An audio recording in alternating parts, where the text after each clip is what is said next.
Buenos días, hermanos. Dios los bendiga.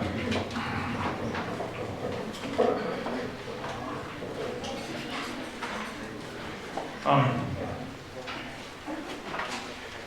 Bueno, yo me gozo de acompañarlos nuevamente esta mañana, de poder nuevamente verlos, a pesar de tantas cosas que han estado ocurriendo, no solamente en el extranjero, sino también en esta ciudad, ¿no? Esta ciudad, a uno como que a veces las noticias tratan como de atemorizarlo, ¿verdad? Como, no, yo no salgo porque es que está terrible todo, ¿no? El ambiente, el clima, inclusive no sabe en qué momento se puede llegar a mojar, unos aguaceros o etcétera. Bueno, vamos a estar hablando en esta mañana de... Permítanme por favor, mis hermanos, aquí acomodo la herramienta.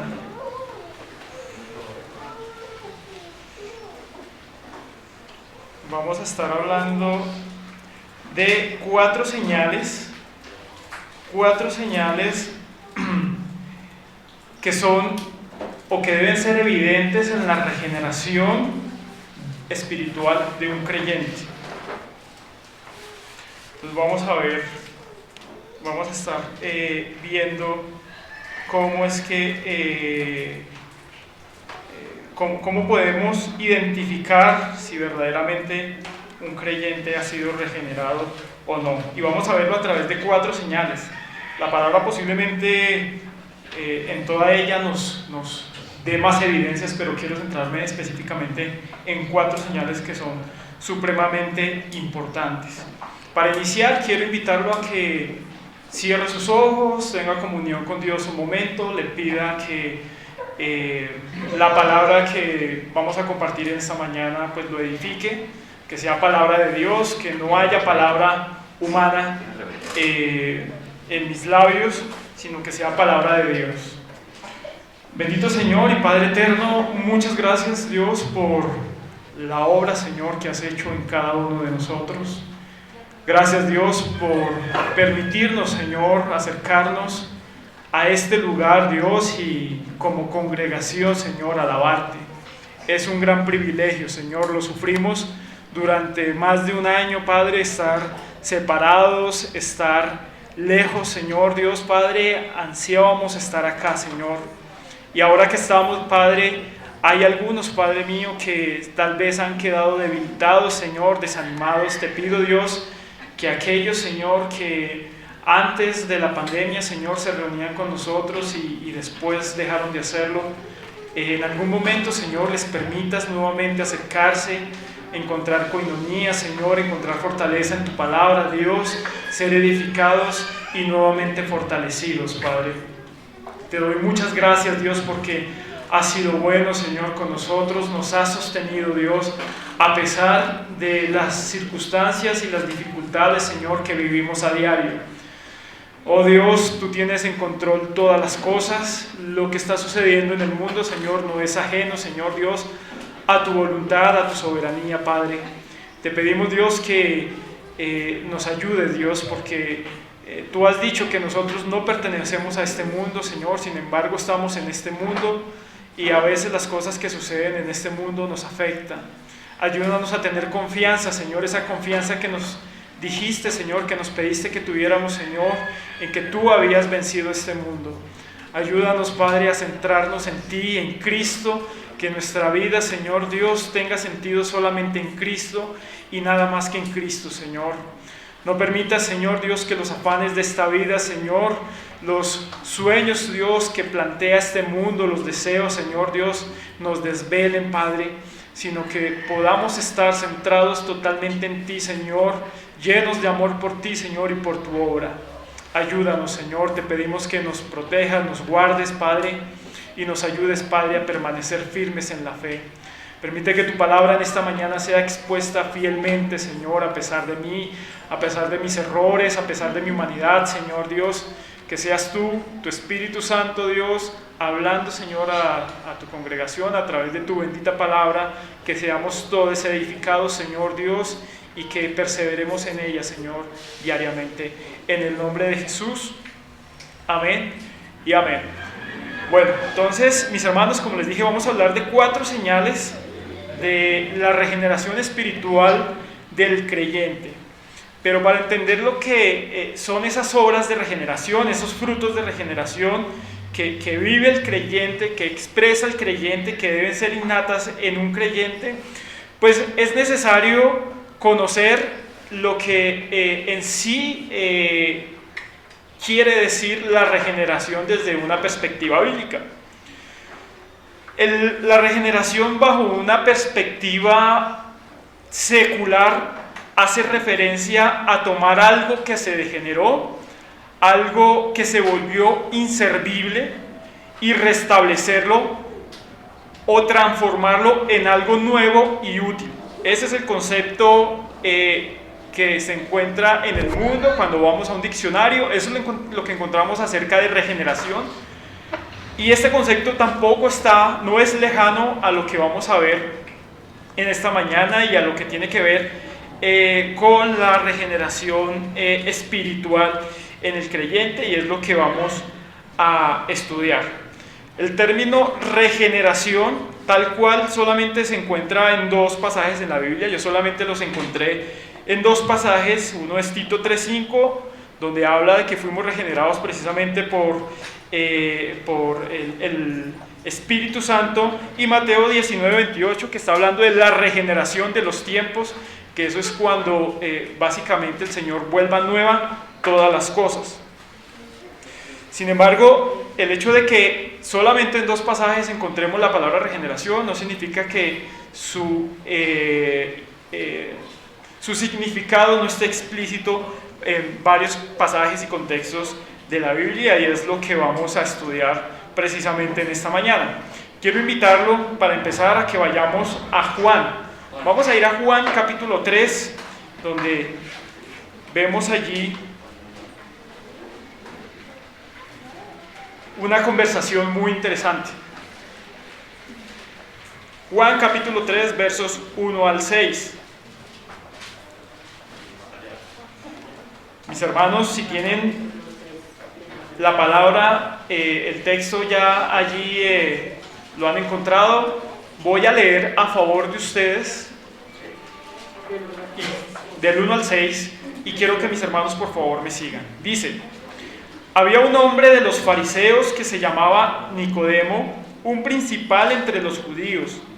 Este vino a Jesús de noche y le dijo: Rabí, sabemos que has venido de Dios como maestro, porque nadie puede hacer estas señales que tú haces si no está Dios con él.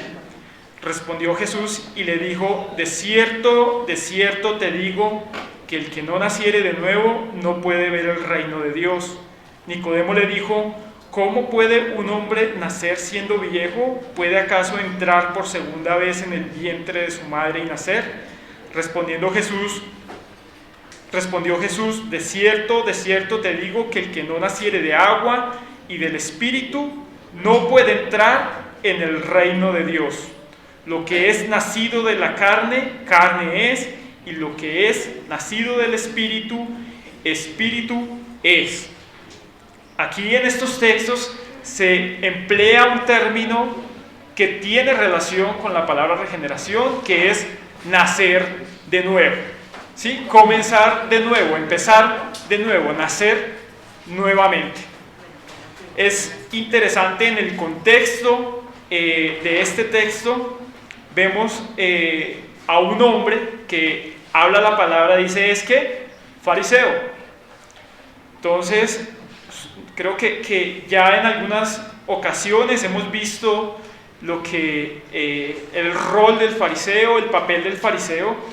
Dice allí la palabra que es un fariseo, pero no solamente es un fariseo, sino que es principal entre los judíos, lo cual puede hacer alusión a que como fariseo y principal hacía parte de un grupo llamado el Sanedrín, o parte del Sanedrín, que era la principal entidad gubernamental entre los judíos, y quienes mantenían un gran celo por la pureza ritual y ceremonial de acuerdo a la ley mosaica. Se esforzaban por tratar de cumplir la ley en sus propias fuerzas, bajo sus propios medios, y quienes además añadían, no se conformaban solamente con tratar de cumplir la ley, que ya era bastante extensa en sí mismo, sino que adicional cargaban a la ley también tradiciones propias, y lo hacían parte de la legislación que ya el Antiguo Testamento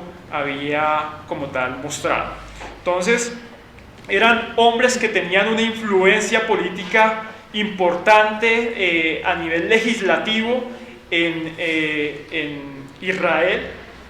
Ellos inclusive tenían la posibilidad o la autonomía para castigar a alguien, para determinar si alguien merecía un castigo o no. Y lo vemos con el Señor Jesús, que ellos lo abofetearon, tenían esa autoridad de castigarlo, pero no tenían la autoridad de dar a muerte o una sentencia de muerte a un hombre. Por eso es que a Jesús lo llevan ante los tribunales romanos para que fuera sentenciado a muerte. Pero eran personas que tenían una influencia política importante, eran personas que eran admiradas por el pueblo porque eran las personas más religiosas de la época, y que pues tenían en sí mismo el concepto de que a través de sus obras y a través de su posición tenían ya ganado el cielo, que eran salvos, que eran, por decirlo así, los preferidos de Dios por la condición en la que ellos estaban, por esa posición que ellos tenían. Que de por sí esa posición se daba muchas veces por ser parte o descendiente en sí mismo de alguien que también era fariseo o que era parte del Sanedrín. Entonces vemos a un Nicodemo que está bajo este rol, que es principal entre los judíos, que es fariseo, que se acerca a Jesús, y dice que la palabra dice que se acercó de noche. Entonces la razón por la que buscó a Jesús de noche no es para tener una conversación tranquila, no era para que tuvieran más tiempo para hablar, no era porque él haya salido a trabajar tarde y fue el único horario que le hubiese quedado para hablar con Jesús, sino que se cree que la razón era que tenía miedo, dado la posición de influencia que él tenía miedo de que verse conversando con Jesús pudiera traerle como tal consecuencias, que alguien pudiendo verlo pudiera reclamar algo en su contra, y que por lo tanto esto pudiera traerle consecuencias. Entonces vemos a un Nicodemo que llega escondido a hablar con el Señor. ¿Cómo llega con el Señor? ¿Qué es lo primero que él dice?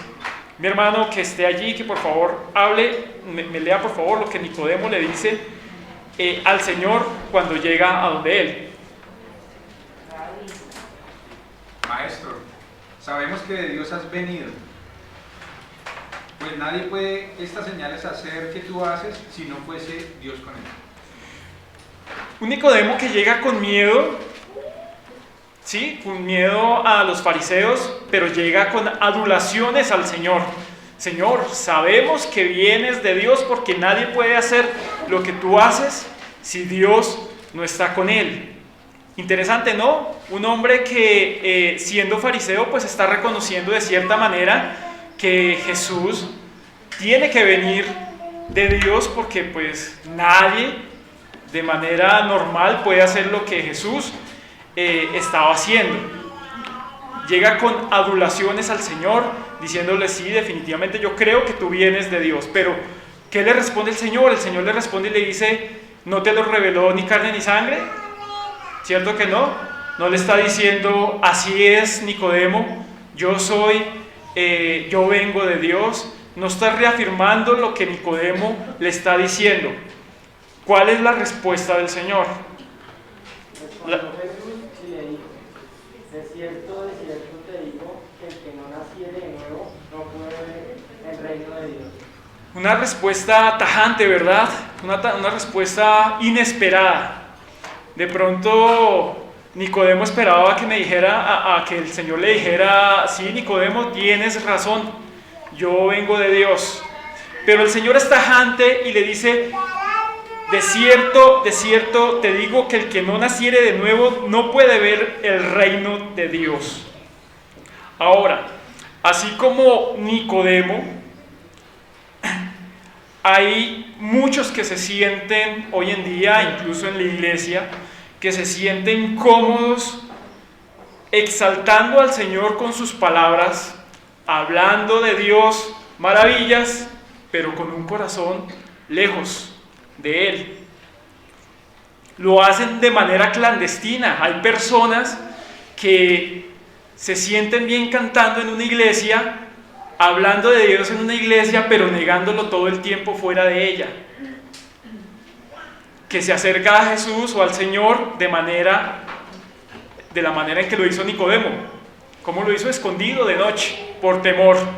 Y hay personas también que temen hacer público el testimonio de Cristo por temor, por represalias a lo que el mundo pueda llegar a decir, por lo que su círculo social pueda llegar a decir.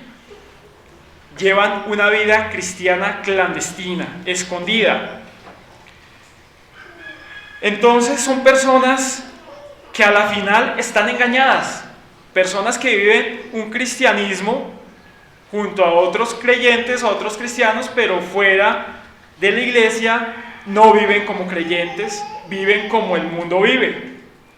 Son personas que están engañadas, que piensan quizás que de esa manera pues lo están viviendo o están viviendo de manera correcta, pero no es así. No es así. No es suficiente con orar de vez en cuando. No es suficiente mencionar que Jesús es el Hijo de Dios, pero no seguirlo. No es suficiente mencionar que Dios es bueno y que Dios bendice, que es lo que vemos hoy en día en las redes sociales, ¿verdad? Mucha gente hablando de Dios, es que Dios, de la mano de Dios, si puedo, o adelante con Dios, que es lo que muchas personas hoy en día hacen público a través de sus redes sociales, pero hasta ahí. Es un cristianismo ficticio, un cristianismo que no es real, es solamente una fachada. Se requiere algo más que eso, se requiere algo más que confesar que Jesús es el Señor. Se requiere seguirlo, se requiere nacer de nuevo, que es lo que en esta palabra que acabamos de leer se hace evidente y es la respuesta que le dice Jesús a Nicodemo. No es suficiente, Nicodemo, que reconozcas o digas o hables y me digas que yo vengo de parte de Dios si estás viniendo escondido. No es suficiente, Nicodemo. Es necesario nacer de nuevo. Entonces, ¿qué es nacer de nuevo? Y ahora, Nicodemo estaba hablando, le decía al Señor que él venía de Dios, pero realmente ¿qué había en su corazón? El Señor con esta palabra, con esta respuesta le está diciendo: Nicodemo, no confieses algo con tu boca que realmente no está en tu corazón. Y es lo que podemos ver en Isaías 29:13. 29:13 Isaías dice pues el Señor, porque este pueblo se acerca a mí con su boca y con sus labios me honra, pero su corazón está lejos de mí y su temor de mí no es más que mandamiento de hombre que les ha sido enseñado. Este estaba siendo el comportamiento de Nicodemo, alguien que profesaba con su boca algo que él posiblemente podía estar pensando, pero que realmente no estaba en su corazón o no creía en su corazón.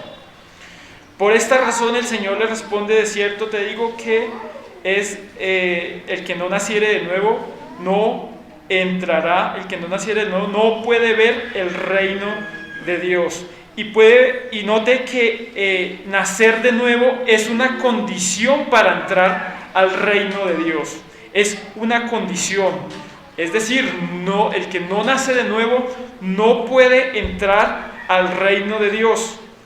es necesario nacer de nuevo. Se tiene que nacer de nuevo para ser partícipe del reino de Dios, para tener comunión con Dios y para que esa comunión sea real. Es lo que el Señor le dice a Nicodemo. Ahora, se debe entender entonces qué es nacer de nuevo y qué se requiere para nacer de nuevo, cómo se llega a ese nuevo nacimiento. Y es lo que vamos a ver. ¿Qué es el nuevo nacimiento? Es la obra por la cual Dios imparte vida al creyente mediante la transformación de la naturaleza pecadora del hombre a una naturaleza según Dios a través del Espíritu Santo. Lo repito, es la obra por la cual Dios imparte vida al creyente mediante la transformación de la naturaleza pecadora a una naturaleza según Dios a través del Espíritu Santo. El hombre espiritualmente hablando, el hombre natural, espiritualmente hablando, se encuentra muerto. Eso encontramos evidencias en la palabra en muchas partes. El hombre que está lejos de Dios está muerto, está insensible a las cosas de Dios. Un muerto, si usted va y le pone una piedra de 1 tonelada encima, ese muerto no se va a quejar. Ese muerto no va a decir nada. ¿Por qué? Porque no siente. Asimismo, el hombre natural sin Dios está muerto y no siente el peso del pecado en sí. No lo siente, no es capaz de discernir las cosas de Dios, no es capaz de discernir el pecado ni tampoco le interesa. Lo invito a que lea en 1 Corintios capítulo 2, verso 14. Algún hermano que por favor lo encuentre allí rápidamente, participe por favor de la lectura.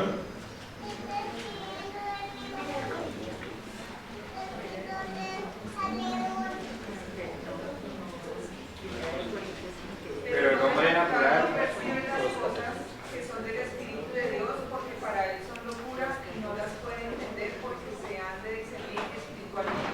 El hombre natural no puede discernir las cosas que son del Espíritu de Dios porque para él, ¿qué? Son locura.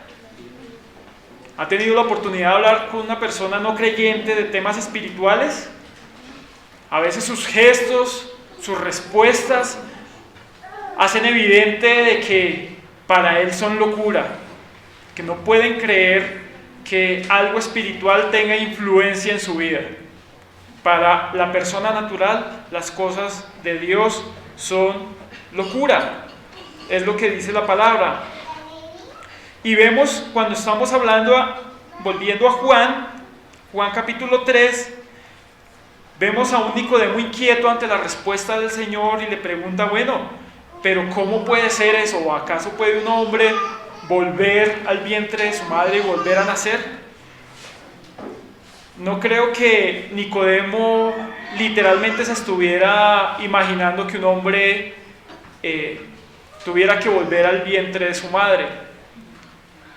Nicodemo, siendo maestro, siendo fariseo, él conocía el concepto de las imágenes o metáforas para explicar una verdad bíblica, pero está cuestionando lo que el Señor está diciendo y queriendo saber cómo es ese proceso, cómo se llega a nacer de nuevo. Jesús le dice, de cierto te digo que el que no naciere de agua y del Espíritu no puede entrar al reino de Dios. Ahora lo invito para que lea Romanos 8, versos 8 al 9. Vamos a estar haciendo un tour interesante por la palabra como es costumbre. Romanos 8, versos 8 al 9.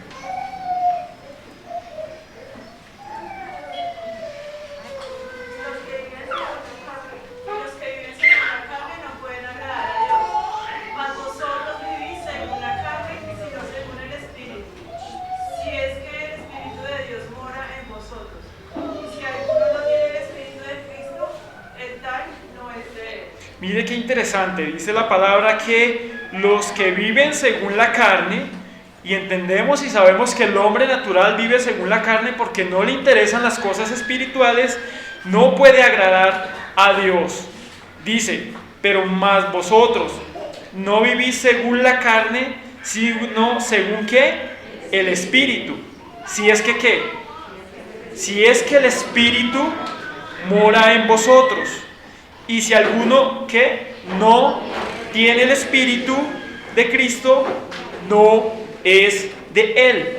Por eso el Señor le dice a Nicodemo, en Juan, el que no naciere de agua y del Espíritu no puede entrar al reino de Dios, no puede ver el reino de Dios. Cuando vamos al Génesis, cuando el Dios creó al hombre, dice que sopló aliento de vida, sopló espíritu en el hombre y el hombre vivió físicamente hablando. Ahora, el hombre espiritual, el hombre natural espiritualmente está muerto y necesita que Dios infunda aliento de vida en él. ¿Cómo lo hace? A través del Espíritu Santo. Es lo que nos dice la palabra, lo que le está diciendo el Señor a Nicodemo, y es lo que vemos en Romanos 8.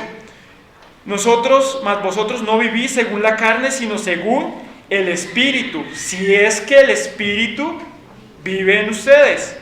Y si alguno no tiene el Espíritu de Cristo, ¿qué pasa? No es de él. Quien no tenga al Espíritu de Dios no es de él. Entonces el hombre natural está sin el Espíritu de Dios, está muerto, y Dios infunde vida al nuevo creyente, es decir, le da vida a aquella persona que espiritualmente está muerta, la hace vivir espiritualmente a través del Espíritu Santo. El Espíritu Santo es el que ejerce esa obra en el creyente y empieza ese proceso de regeneración para nacer de nuevo. Ahora, ¿cómo se nace de nuevo? ¿Es posible que el hombre pueda hacer algo para que eso suceda? ¿Será que es un mandamiento nacer de nuevo? No, la palabra no dice que sea un mandamiento. Esta era la duda que tenía Nicodemo. Bueno, pero ¿cómo puede ser? ¿Cómo puede hacer el hombre para volver al vientre de su madre? ¿Es posible que el hombre lo pueda hacer? En pocas palabras, lo que Nicodemo estaba preguntando es ¿cómo es posible que se nazca de nuevo? ¿Qué debe hacer el hombre para ello? La respuesta es nada. El hombre no puede hacer absolutamente nada. El nuevo nacimiento, la regeneración en el hombre es una obra sobrenatural que Dios determina que sucede en quien Él haya escogido. Es básicamente lo que sucede. Él, de manera soberana, en quien Él quiera, ejerce esa obra sobrenatural. Y es una obra sobrenatural porque levantar a una persona de los muertos, si lo hablamos físicamente, resulta ser un milagro, ¿verdad? Resulta ser todo un acontecimiento. De la misma manera, una persona que vive espiritualmente y se hace sensible a las cosas de Dios, pues un milagro tiene que suceder. Y eso lo vemos también en Efesios 1, donde Pablo decía que rogaba para que el Señor abriera el entendimiento y pudieran ver ese llamado al cual Dios esa gloria al cual Dios nos había llamado, y entendieran ese poder que había ejercido como tal en ellos, que era ese poder que también levantó a Cristo de entre los muertos. Entonces vemos que el nuevo nacimiento es una obra sobrenatural de Dios que obra en quien Él quiere de manera soberana. El hombre no puede hacer nada. Usted no puede decirle a una persona, usted debe nacer de nuevo o tiene que nacer de nuevo, porque una persona no sabe cómo nacer de nuevo. Creo que en muchas ocasiones o en algunas ocasiones he dado el ejemplo de la persona que nace, hablándolo físicamente. Nosotros no determinamos nacer. Yo no decidí nacer, pero nací y estoy. ¿Por voluntad de quién? De mis padres. Ellos fueron los que hicieron todo el ejercicio para que yo naciera. Ahora, hablándolo espiritualmente, el Señor es quien determina el nuevo nacimiento en el creyente. Vamos a Efesios 2, 1 al 5. Lo voy a leer a favor de ustedes, hermanos. Efesios 2, 1 al 5 dice: y Él os dio vida a vosotros cuando estabais muertos en vuestros delitos y pecados, en los cuales anduvisteis en otro tiempo, siguiendo la corriente de este mundo, conforme al príncipe de la potestad del aire, el espíritu que ahora opera en los hijos de desobediencia, entre los cuales también todos nosotros vivimos en otro tiempo en los deseos de nuestra carne, haciendo la voluntad de la carne y de los pensamientos, y éramos por naturaleza hijos de ira, lo mismo que los demás. Pero Dios, que es rico en misericordia por su gran amor con que nos amó, aun estando nosotros muertos en pecados, que nos dio vida juntamente con Cristo, por gracia sois salvos. Si volvemos al versículo 1, dice: Él os dio vida, una obra de Él, quien nos dio vida, quien nos resucitó espiritualmente. Espiritualmente, el hombre natural, y como lo hemos visto también en otros textos, el hombre por naturaleza está desenfrenado, entregado totalmente a sus pasiones, a sus deseos. Dice que el hombre natural es aborrecedor de Dios por naturaleza. El hombre natural no quiere saber de Dios. O no sé si usted ha tenido la experiencia de hablarle a alguien que no es creyente y hablarle de lo que Dios demanda, el seguir a Cristo, entregar su vida a Cristo. No le interesa, a menos que Dios toque a esa persona, la resucite y la haga sensible a las cosas de Dios, para que entienda las cosas de Dios y obviamente siga al Señor. Entonces, ya vimos lo que es el nuevo nacimiento, que es la obra en la que Dios imparte vida, en la que transforma la naturaleza pecadora del hombre y la vuelve una naturaleza según Dios, para ser sensibles a Dios. Y vimos que para nacer de nuevo el hombre no necesita hacer nada, porque esa obra la hace Él de manera soberana. Podemos ir también a Juan, al Evangelio según San Juan, capítulo 1, versos 12 y 13. Si un hermano lo tiene, le agradezco por favor que...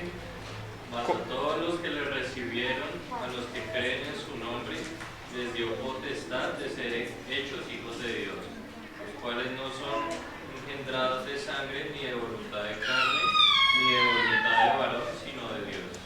Está diciendo ahí que el que cree en Cristo no cree porque esa persona haya querido, sino porque por la voluntad de Dios esa persona es engendrado, hecho hijo de Dios.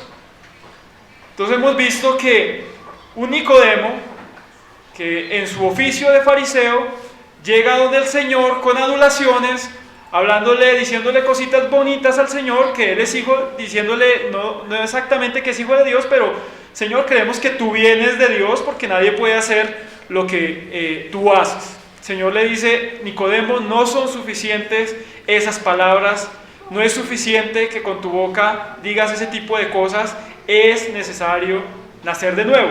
Y el nacer de nuevo es una obra que Dios hace como tal en el creyente de manera sobrenatural. La palabra evidencia o da algunas evidencias de que Nicodemo pudo haber comprendido esto y que el Señor pudo haber obrado o haber hecho esa obra, ya que cuando en Juan capítulo 7, cuando están buscando la manera de juzgar al Señor, Él intercede y dice que no es la manera en la que se debe juzgar a Jesús, y más adelante Él ya no le da miedo, ya inclusive se enfrenta o digamos hace público su interés porque el cuerpo del Señor sea sepultado de manera de unas buenas condiciones, por así decirlo, y ya no tiene ese miedo como lo vimos ahí en el capítulo 3. Entonces estamos hablando de la regeneración. Ahora vamos a ver esas evidencias que nos muestran o nos hacen saber que un creyente ha sufrido esa transformación. Esas evidencias que nos permiten ver que Dios ha obrado de manera sobrenatural en una persona que ha nacido de nuevo. ¿Cómo sabemos que una persona ha nacido de nuevo? Bueno, la primera evidencia es el arrepentimiento. Primer fruto, producto de la regeneración es arrepentimiento.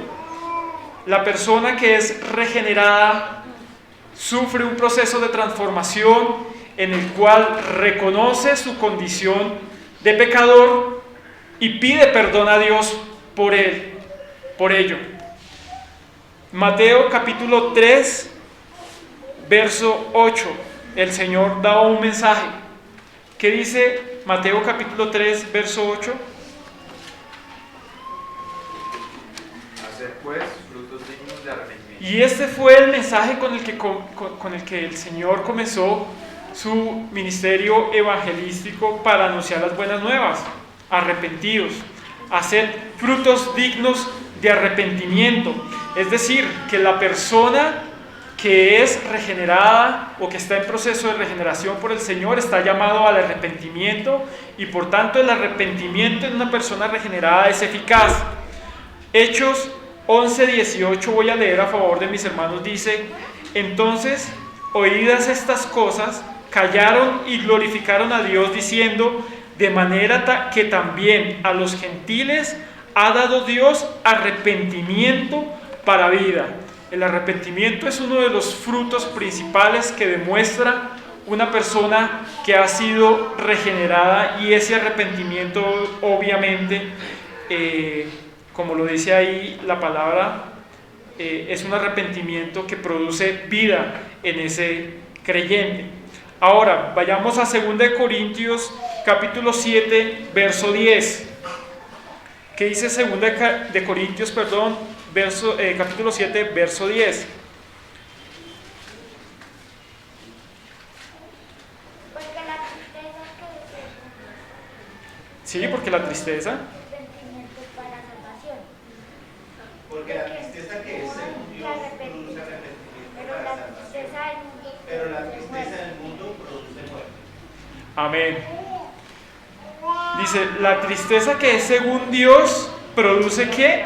Arrepentimiento para salvación. Si lo vemos en el contexto de Corintios, Pablo está diciendo, les había enviado una carta que había como tal generado tristeza en los corintios, y que esta carta, de alguna manera había generado tristeza en ellos, pero había sido una tristeza para bien, porque los había conllevado a un arrepentimiento.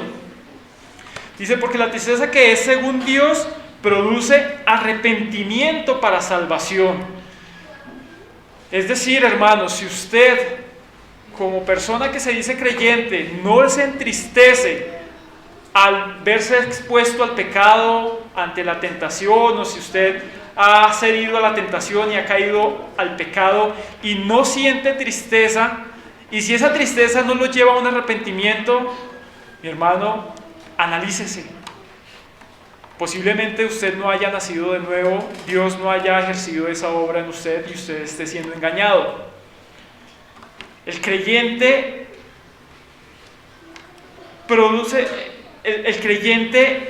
siente ese arrepentimiento, siente esa tristeza que viene de parte de Dios, que produce el Espíritu Santo, y es una tristeza que conlleva a ese creyente al arrepentimiento, o a esa persona al arrepentimiento. Sabemos, ya lo dijimos, que el hombre natural no siente como tal la necesidad de arrepentirse. Él está cómodo en su pecado, está cómodo en sus acciones. Vayamos a Jeremías 13:23.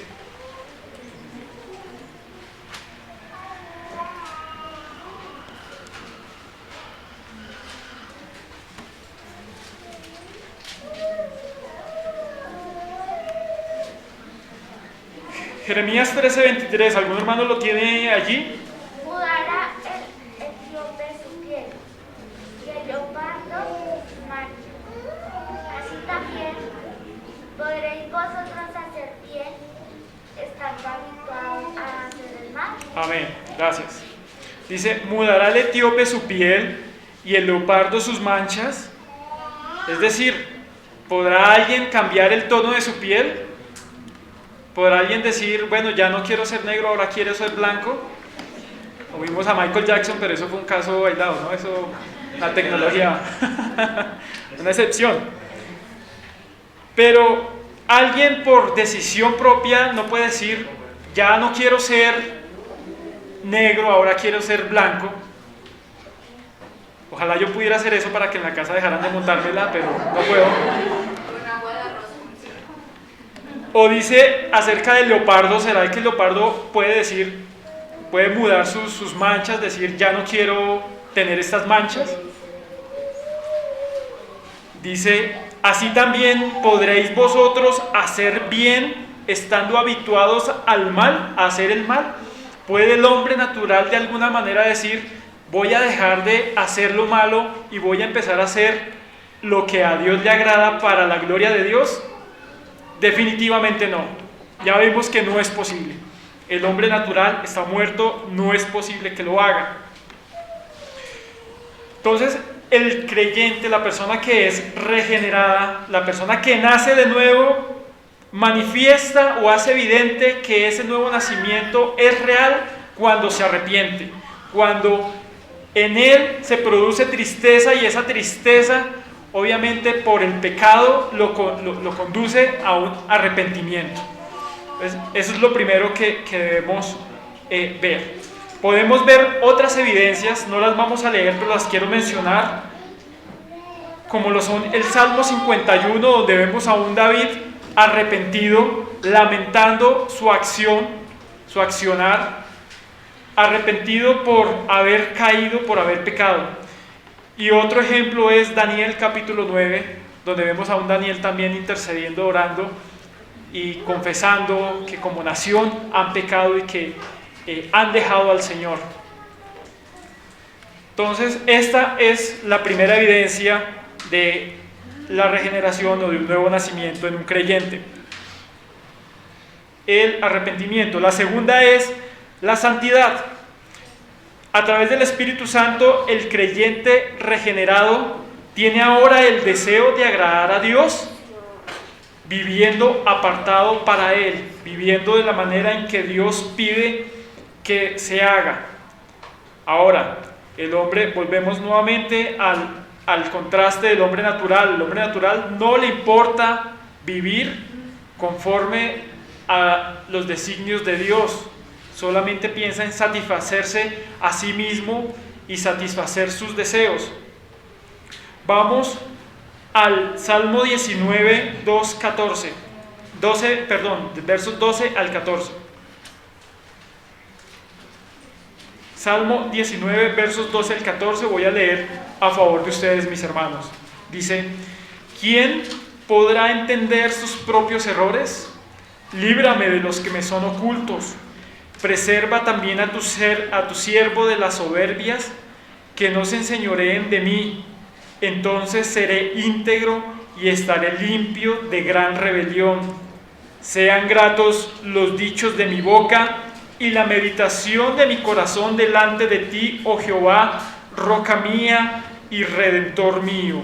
Vemos aquí a un David expresando su deseo por agradar a Dios, porque sus palabras sean aceptas, sean agradables al Señor, porque sus pensamientos sean agradables al Señor.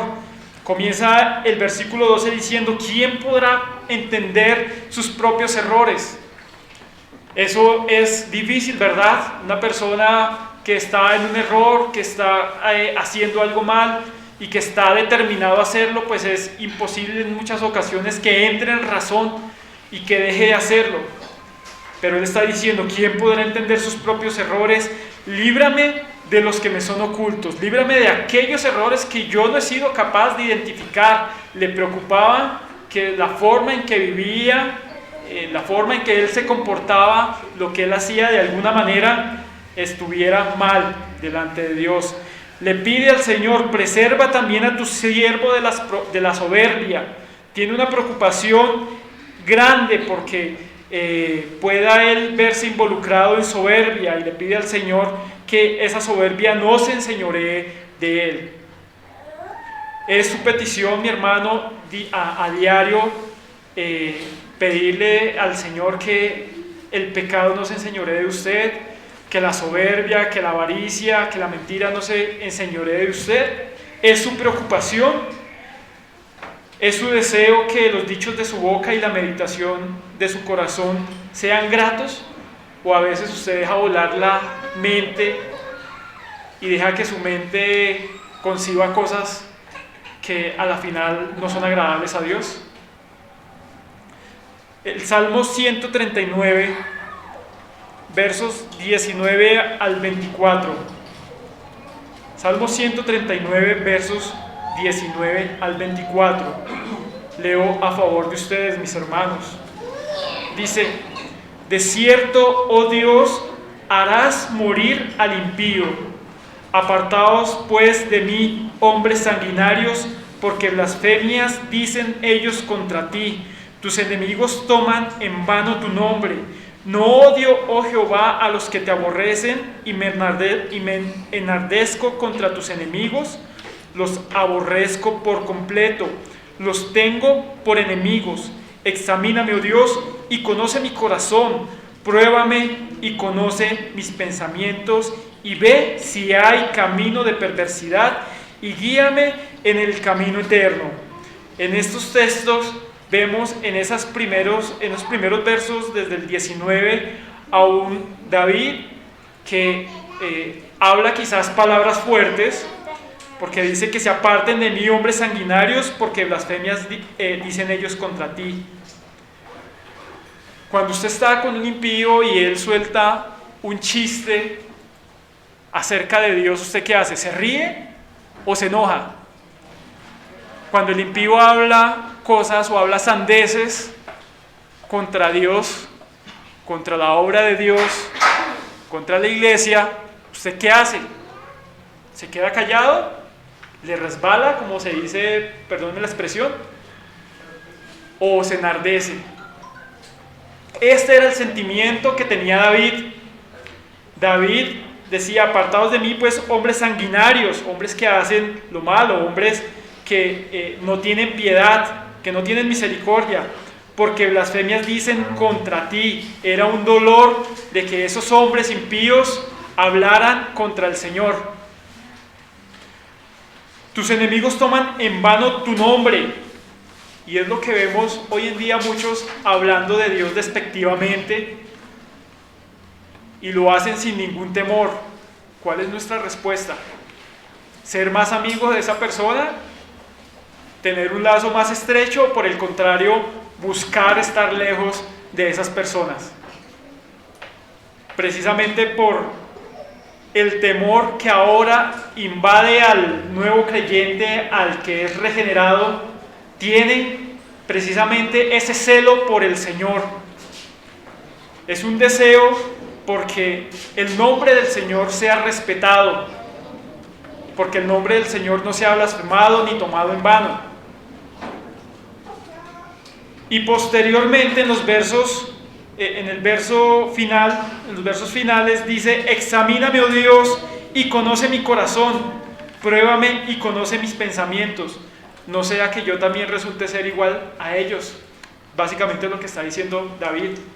Si bien es cierto, quiero alejarme de esos hombres sanguinarios, de esos hombres perversos que toman tu nombre en vano, examíname para que yo no sea igual a ellos. Es una preocupación en David para que él no sea igual que ellos. Pruébame y conoce mis pensamientos, y ve si hay camino de perversidad, y guíame en el camino eterno. ¿A usted le preocupa, mi hermano, pensar de pronto que en usted haya perversidad, que haya maldad? Y le aseguro algo, la hay. Si bien estamos en un proceso de santificación, no significa que estemos exentos de la maldad, pero es su oración a diario decirle al Señor: examíname, pruébame que no haya en mí maldad. Esta es una de las evidencias de una persona regenerada. Le preocupa no estar obedeciendo al Señor o no seguir al Señor en santidad, no estar en santidad. Entonces, el creyente regenerado, nacido de nuevo, no solo desea vivir en santidad, sino que además se preocupa por obrar para lograrlo, para conseguirlo. ¿Cómo lo hace? ¿Cómo un creyente o una persona que ha nacido de nuevo se preocupa por vivir en santidad según Dios? Vamos a ir a un verso muy conocido, Salmo 119, 11.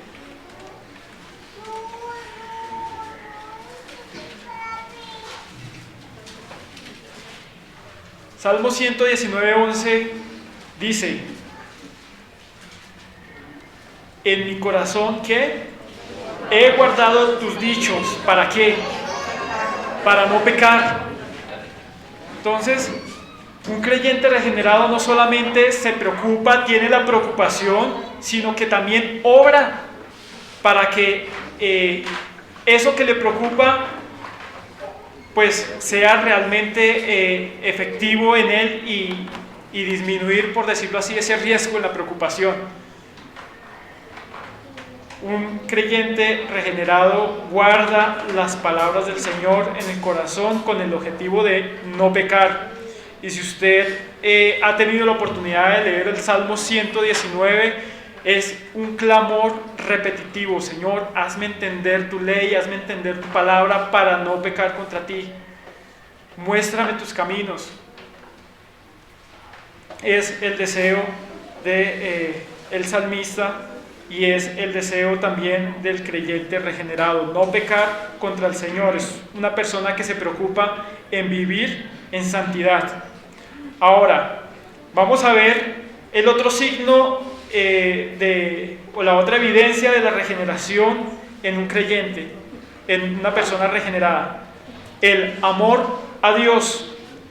El creyente, al ser regenerado, al nacer de nuevo, pasa de aborrecer a Dios a amarlo, y ese amor se traduce en aborrecer el pecado, como lo veíamos, porque ahora conoce a Dios, y al conocer a Dios entiende que Dios es santo y que es justo, y también en obediencia a sus mandatos. Veamos el Salmo 97, 10.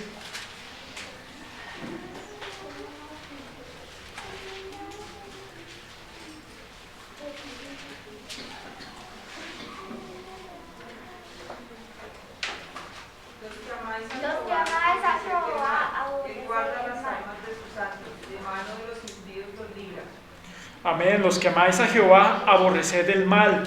Él guarda las almas de sus santos, de mano de los impíos los libras. Si dice amar al Señor, naturalmente en usted debe estar esa disposición a aborrecer el mal. Dice: los que amáis a Jehová, aborreced el mal. Entonces, el creyente regenerado que nace de nuevo tiene la capacidad de amar al Señor y lo demuestra aborreciendo el mal. Ahora, primera de Juan capítulo 5, versos 3 al 4. Voy a leer a favor de ustedes. Dice: pues este es el amor a Dios, que guardemos sus mandamientos, y sus mandamientos que no son gravosos. En esto se manifiesta el amor a Dios, o pues este es el amor a Dios. Usted dice amar a Dios, pues debe manifestarse de esta manera, en guardar sus mandamientos. Y dice que esos mandamientos que no son gravosos, no son una carga. ¿A usted lo carga obedecer al Señor? Usted internamente dice: uy, es que me cuesta tanto que yo no quisiera como tal hacerlo o cumplirlos. Mi hermano, si esa es de pronto algún sentimiento, algún pensamiento que ha pasado por su mente, examínese. Quizás usted no ha sido regenerado. Normalmente el creyente regenerado tiene esa disposición, el deseo, y sabe que esos mandamientos no son gravosos cuando hay ese amor. San Juan, Evangelio según San Juan 14, versos 23 y 24. Es un texto también muy conocido y que hemos tenido la oportunidad de ver anteriormente. Respondió Jesús y le dijo: el que me ama, mi palabra Duro, guardará, duro. y mi Padre le amará. Y vendremos a él y haremos morada con él. Amén. Respondió Jesús, le dijo: el que me ama, mi palabra guardará, y mi Padre le amará, y vendremos a él y haremos morada con él. El que no me ama no guarda mis palabras, y la palabra que habéis oído no es mía, sino del Padre que me envió. Entonces, nuevamente reiteramos la disposición que debe haber en un creyente que realmente ha nacido de nuevo a obedecer la palabra del Señor por amor. El creyente que nace de nuevo tiene la capacidad de amar al Señor y lo demuestra a través de su obediencia y del rechazo al pecado. Voy a leer 1 Corintios 8:3. Pero si alguno ama a Dios, es conocido por Él. Si alguno ama a Dios, es conocido por Él. ¿Conocido por quién? Pues por Dios. El que ama a Dios verdaderamente y lo manifiesta de esa manera es conocido, Dios lo conocerá o Dios lo conoce. Recuerda ese texto donde en Mateo 7, verso 23, que el Señor dice: apartaos de mí, hacedores de maldad, de cierto os digo que no os conozco. ¿Sí? ¿Lo recuerda? Cuando estaban diciendo: Señor, Señor, pero si en tu nombre hicimos, si en tu nombre echamos fuera demonios, sanamos, hicimos tantas cosas. El Señor les dice: de cierto os digo, no os conozco. No os conozco, pero aquí está diciendo que el que ama al Señor sí es conocido por Él. El que ama al Señor, Dios sí lo conoce. Entonces, el amor a Dios manifestado en obediencia y rechazo al pecado es otra evidencia, es otro signo de una persona que realmente ha nacido de nuevo, que ha sido regenerado por Dios. Y el cuarto punto, el cuarto signo o evidencia de esa regeneración hecha por Dios es el amor por los hermanos. Vayamos a 1 de Juan 2, versos 9 al 11. Voy a leer a favor de ustedes, mis hermanos. 1 de Juan 2, 9 al 11 dice: el que dice que está en luz y aborrece a su hermano, todavía está en tinieblas. El que ama a su hermano permanece en la luz, y en él no hay tropiezo. Pero el que aborrece a su hermano está en tinieblas y anda en tinieblas y no sabe a dónde va, porque las tinieblas le han cegado los ojos. Si usted dice que está en luz, si usted dice que ama al Señor, si usted se dice creyente, pues tiene que amar a su hermano. Y el amor al hermano es una evidencia de que realmente Dios ha ejecutado en usted una obra sobrenatural, de que usted es una persona que ha nacido de nuevo.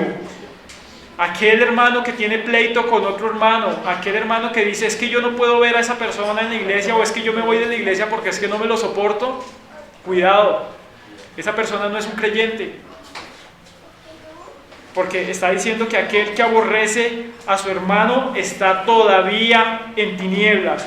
Ahora, ahí mismo en 1 de Juan, capítulo 3, versos 14 al 17, leo también a favor de ustedes, mis hermanos.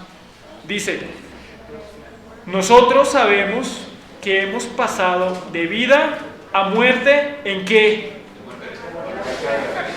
En que amamos a los hermanos. ¿Cómo sabe usted que ha pasado de vida a muerte? Perdón, de muerte a vida. Estaba diciendo una herejía. ¿Cómo sabemos que pasamos de muerte a vida? En que amamos a los hermanos. ¿Qué dice? ¿Qué sigue diciendo? El que no ama a su hermano permanece en muerte. Todo aquel que aborrece a su hermano es ¿qué? Homicida. Y sabéis que ningún homicida tiene vida eterna. Y todo aquel que aborrece a su hermano es homicida, y sabéis que ningún homicida tiene vida eterna permanente en él. En esto hemos conocido el amor, en que Él puso su vida por nosotros. También nosotros debemos poner nuestra vida por los hermanos. ¿Tiene algún conflicto con algún hermano? ¿De pronto sus sentimientos no son buenos hacia algún hermano?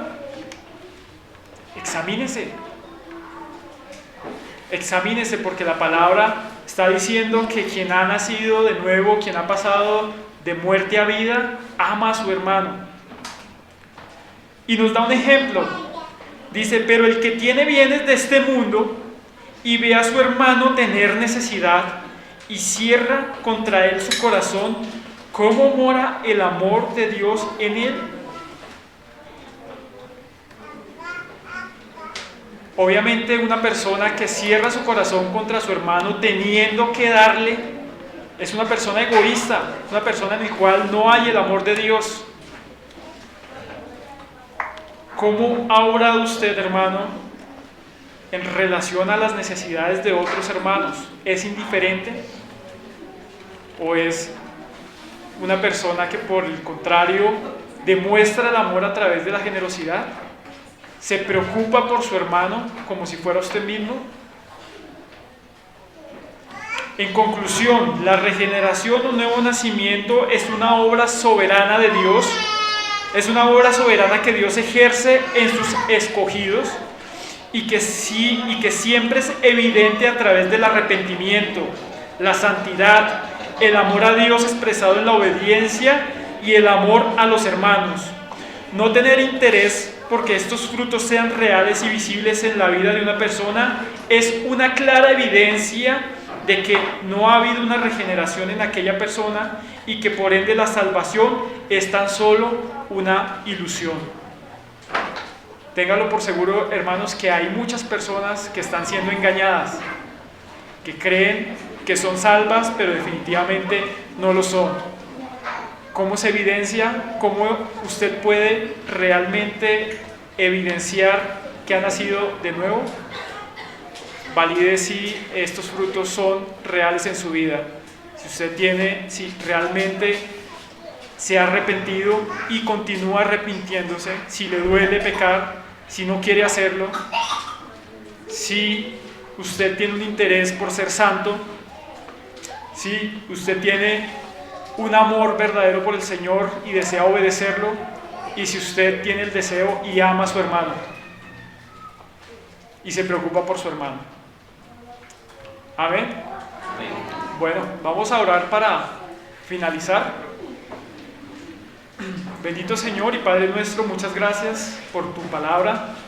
Gracias, Señor Dios, por hablar, Señor, a nuestros corazones, a nuestras mentes. Te pedimos, Señor Dios, que en nosotros sea evidente, Señor Dios, esa obra que tú has hecho, que podamos dar testimonio de ella, Señor, que podamos, Señor Dios Padre, testificar a través de nuestro accionar, Señor, que tú realmente nos has salvado, Señor. Tú le decías a Nicodemo que solamente quien nace de nuevo puede entrar al reino de Dios. Queremos, Señor Dios mío, evidenciarlo. Queremos, Señor, vivirlo, sentirlo, Señor, testificarlo en nuestras vidas, Padre, porque nuestro deseo es estar contigo, Señor. Y sabemos que esa obra, Señor, la haces tú de manera sobrenatural, que la has empezado en nosotros, Señor Dios, y que la perfeccionarás, Señor, hasta el día de Jesucristo. Gracias, Señor Dios Padre, por mis hermanos, gracias por tu palabra. Te pido, Señor, que tu bendita palabra, Señor Dios, sea edificándonos, Señor, toda la semana, Señor, que podamos conocerte más, Señor, y en 8 días, Padre Santo, volver, regocijarnos, reunirnos, Señor, y volver a escuchar tu palabra, Señor, y ser, Señor, edificados en ella, Señor, y consolados en ella. Muchas gracias, bendito Dios. Ayúdanos a vivir según tus decretos, según tus preceptos, Señor Dios mío, que te amemos de corazón, Señor, que tengamos el deseo, Señor Dios, por amarte con todo nuestro corazón, con toda nuestra mente y con todas nuestras fuerzas, como nos lo pide, Señor, en tu palabra, Señor. En el nombre de Jesús te honramos y te exaltamos. Amén y amén. Amén, mis hermanos.